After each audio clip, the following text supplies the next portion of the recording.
All right, so the last story here, Kurt Campbell confirmed as the #2 diplomat. So on Tuesday, the Senate confirmed China hawk Kurt Campbell as the Deputy Secretary of State, the second highest ranking position in the State Department. So Campbell is taking the position after serving as President Biden's top Asia official on the National Security Council.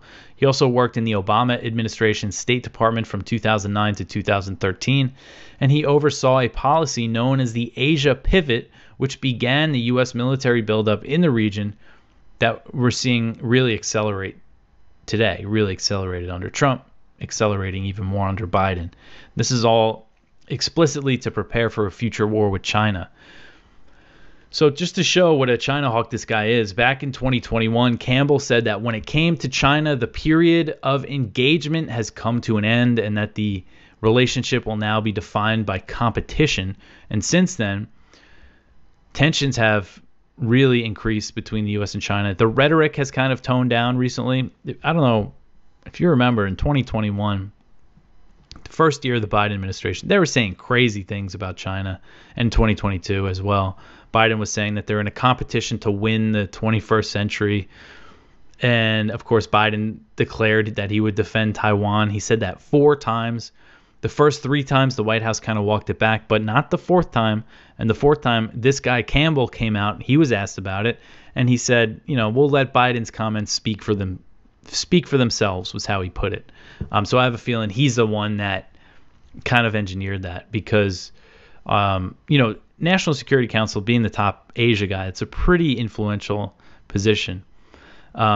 And he is replacing Wendy Sherman, who she retired in July 2023. So maybe there's a little silver lining here.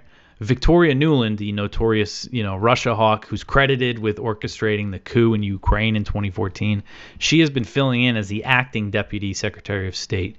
So she's going to go back to her role. I forget the exact title, but she's basically #3. So, not good, but at least she's not #2. But I don't know. I mean, Campbell, when it comes to China, he's not anything better. And he's also a Russia hawk, of course. And during his Senate confirmation hearing, he said, oh, yeah, we got to keep giving aid to Ukraine. And I pulled up a quote that he made. A quote from him from a couple years ago in 2022. He said that he believed the U.S. could sustain 2 theaters of war as it did during World War II. And he's talking about war with Russia and war with China. So that's who this guy is. He said, quote, "It's difficult, it's expensive, but it is also essential. And I believe that we're entering a period where that is what will be demanded of the United States and this generation of Americans," end quote. So portraying this new Cold War with China and Russia as a generational challenge. All these guys want is their own World War II, that they always heard their parents or grandparents talking about, and they want their big war in the Pacific, but it's gonna kill us all, so we gotta stop them.